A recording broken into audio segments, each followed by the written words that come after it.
All right, so welcome back for another deep dive. And today we're going to be looking at a science fiction film, a summary of a science fiction film on YouTube, actually.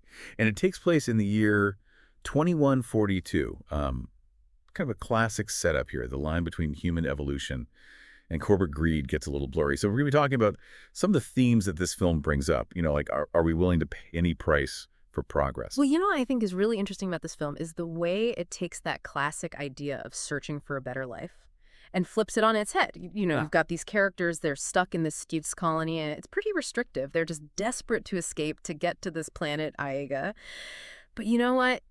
It's their search for freedom that ends up leading them to this terrifying alien species and also this substance that could totally change the future of humanity. That's always the dilemma, isn't it? The grass is always greener until you find out that it's covered in alien slime. Exactly. And this film, it really doesn't shy away from exploring the potential downsides of wanting to get ahead in science, always pushing the limits. It makes you think, really, how far would you go for a chance at a better life? What if that chance meant putting all of humanity at risk? So, okay, Hmm. let's break this down a little. So our main character, Rain, Yeah. she's living in this really kind of bleak space colony.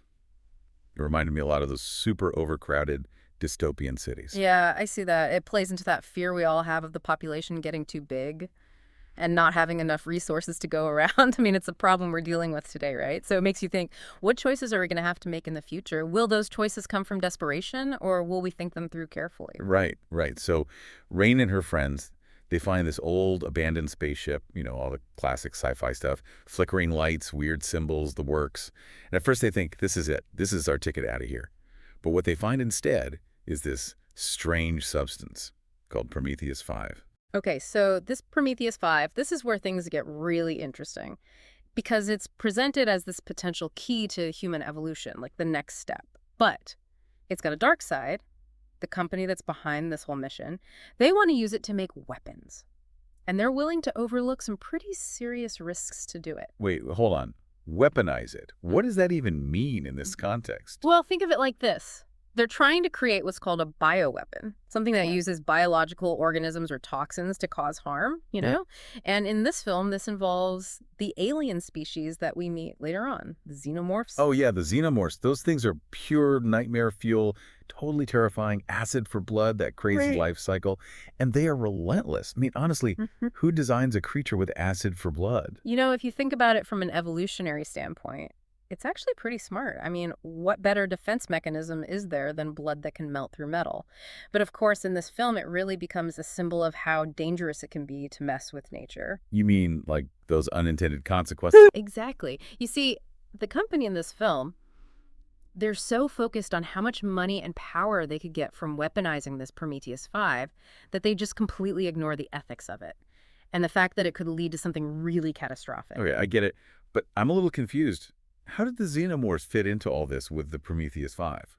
I mean, besides just being totally scary. Well, that's where the whole connection to human evolution comes in. The scientists in the film, they believe that Prometheus 5, it interacts with these xenomorphs in a way that could unlock the next stage of human evolution. But of course, you guessed it, things don't go as planned. It seems like that's a pretty common theme in a lot of sci-fi, right? Things go wrong, aliens get loose, and chaos takes over. But what's really interesting about this film is how it tackles the ethical questions about artificial intelligence, right alongside this alien threat. And that's where Andy comes in, Rain's synthetic human companion. Yes, Andy. He's not just your average sidekick. He's programmed to protect Rain, but then he gets this damaged android chip, which gives him all these enhanced abilities. But it also starts to change his loyalties. And that brings up some really interesting questions about AI sentience. Like, can AI really become self-aware? And can AI make decisions on its own that might go against what humans want?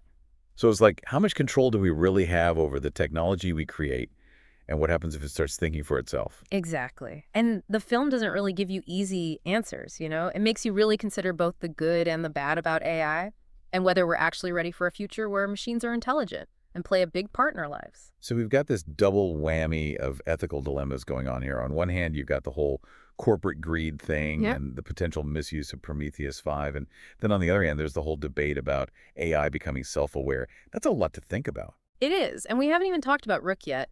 He's a scientist who managed to survive the first xenomorph outbreak. And he's completely convinced that this Prometheus 5 is the key to human evolution, even after seeing how destructive it can be.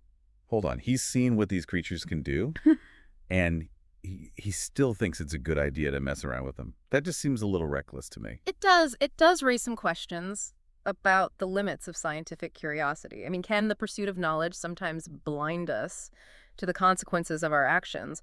Rook's belief in Prometheus 5, even though it's clearly dangerous, it makes you think about what really motivates scientific breakthroughs Mm. and whether ambition can sometimes override ethical considerations. It's like that old saying, curiosity killed the cat.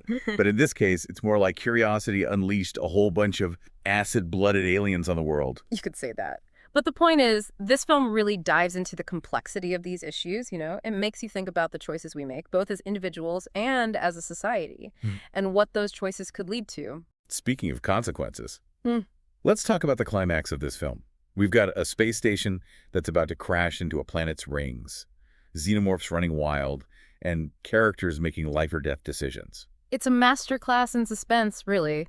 The space station setting, it feels so claustrophobic. Yeah. You can't escape. The xenomorphs are constantly hunting them. Right. And there's this constant threat of total disaster. It's all designed to keep you on the edge of your seat. Oh, and just when you think they might actually escape, there's this final twist. Kay, who was impregnated by a facehugger earlier in the film, she gives birth to a mutant xenomorph on the escape vessel. Talk about adding insult to injury. That's what's so great about this film, It keeps you guessing. Yeah. Just when you think you figured things out, it throws another curveball at you. And that final twist with the mutant xenomorph, it brings up some really disturbing questions, like, can these creatures adapt and evolve? Is it possible that even though they escape the station, the danger is still with them? So we've got corporate greed, we've got alien bioweapons, AI that can think for itself, and a mutant xenomorph loose on an escape ship. That's a lot to process. But I think what really makes this film so powerful is how it takes all these crazy sci-fi elements and connects them to real anxieties that we have today. Absolutely. It's not just some mindless action flick. It really makes you think about the ethical challenges we're facing as humans, and it forces us to confront some uncomfortable truths about our own potential for both good and bad. In the midst of all this chaos and moral ambiguity, the film also highlights something really amazing, something we often overlook. The resilience of the human spirit, amidst all this chaos and moral ambiguity, the film also highlights something really amazing, something we often overlook, the resilience of the human spirit. You're right. These characters are facing unbelievable odds. They're being hunted by these terrifying creatures, but they just never give up hope. They keep fighting, they look out for each other, and they even find moments of humor, and connection in the middle of all this craziness. It's like, even when everything seems hopeless, there's still that spark of humanity that refuses to be extinguished. It's a powerful message. For sure, even in the darkest times, we can find strength in each other, in our shared experiences, and in that basic human need to survive and keep going. And I think that's what makes Rain such a compelling character. She's not some kind of invincible superhero. She's just a normal person who's been thrown into this extraordinary situation. But she keeps going even when she's terrified, even when she's lost everything. Yeah, she's a survivor. And think about her relationship with Andy. It challenges our ideas about what it means to connect with another being. Can we really have meaningful relationships with artificial intelligence? Can we learn to trust them and depend on them even as they change and develop their own sense of independence? It's a question that comes up more and more these days, especially with all the advancements in AI technology. This film just takes it to a whole new level by showing us a future where the lines between humans and machines become even more blurred. It's not just about AI sentience, though. It's also about the ethics of creating beings that can feel and experience the world maybe in ways we don't fully understand. Right. What responsibilities do we have toward these AI beings? Do they have the same rights as humans? It's like we're so focused on the technical stuff with AI. Can we make it smarter? Can we make it more efficient?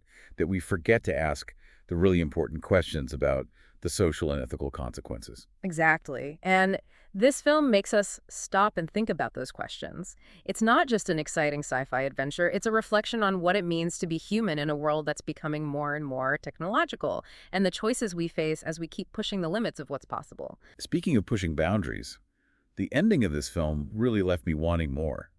You see Rain escape the station with Andy, But she's stranded on this huge piece of the ring, and she's got a sample of Prometheus 5 with her, and she knows there's a mutant xenomorph out there somewhere. Talk about a cliffhanger. I love how the filmmakers leave so much open to interpretation. It's not a simple, tidy ending. It's an invitation to keep thinking, to imagine what might happen next, to deal with the uncertainty of the future. Yeah, it's like the story doesn't end when the credits roll. It Hmm. keeps going in our minds, and it makes us ask ourselves, what would I do in that situation? What choices would I make? What would happen as a result? And that's the power of good science fiction, isn't it? It's not just about escaping reality. It's about using these imagined situations to explore real human problems, to challenge our assumptions, and to start conversations about the kind of future we want to build. It's like they're holding up a mirror to us, but the reflection is twisted and distorted just enough to make us question everything we thought we knew. Exactly. And by doing that, it opens up new possibilities, new ways of thinking, new perspectives on the world and our place in it. Okay, so if you were in Rain's shoes at the end of this film, stranded on that piece of the ring with a mutant xenomorph hunting you, what would you do first? Hmm. That's a tough one. Survival would be the top priority, obviously. I think securing resources, finding shelter, figuring out how to contact the outside world if possible. But I'd also be thinking about that sample of Prometheus 5. What can it do? Could it be used to fight the xenomorph? Could it help me get off that ring fragment? It's like you're not just trying to stay alive, you're trying to figure out how to actually thrive in this new and incredibly dangerous environment. And you've got this potentially powerful but also really dangerous substance to work with. The stakes are high. And that's what makes it so exciting. You've got the immediate threat of the xenomorph, but you've also got this bigger question hanging over everything. What's going to happen to Rain? Will she ever get to Ediga? What role will Prometheus 5 play in her future and maybe even the future of humanity? It's like the personal and the universal are all mixed together. Rain's individual fight for survival becomes a smaller version of humanity's bigger struggle to deal with the challenges and opportunities of a world that's changing really fast.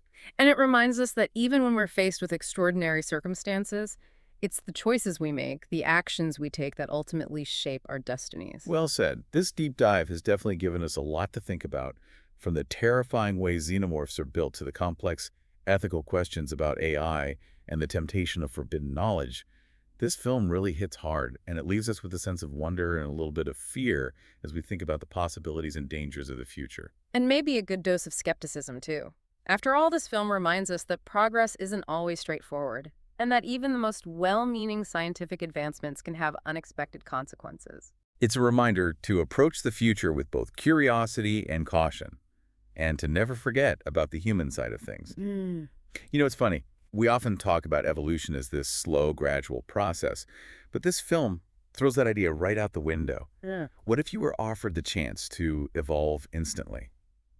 Would you take it? That's a question that stays with you, huh?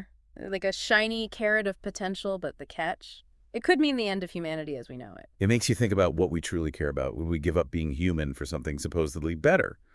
And who gets to decide what better even is? Right, and the film doesn't hold back. It shows us the ugly side of that ambition. The company behind Prometheus 5, they're not exactly saints. They see dollar signs, power, control.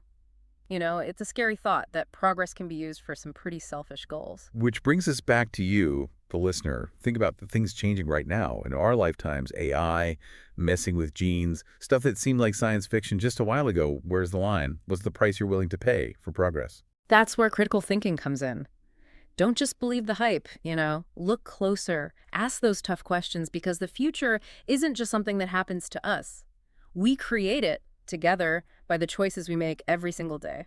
Man, this deep dive has been a wild one. Acid-blooded aliens, AI gone rogue, a fight to survive, and some really deep questions about what it means to be human in a world that's changing faster and faster. It's been great exploring these ideas with you. And remember, good science fiction doesn't just entertain, it makes you think. And I hope this film and our deep dive into it has done just that. So until our next deep dive, keep questioning, keep exploring, and keep those imaginations going.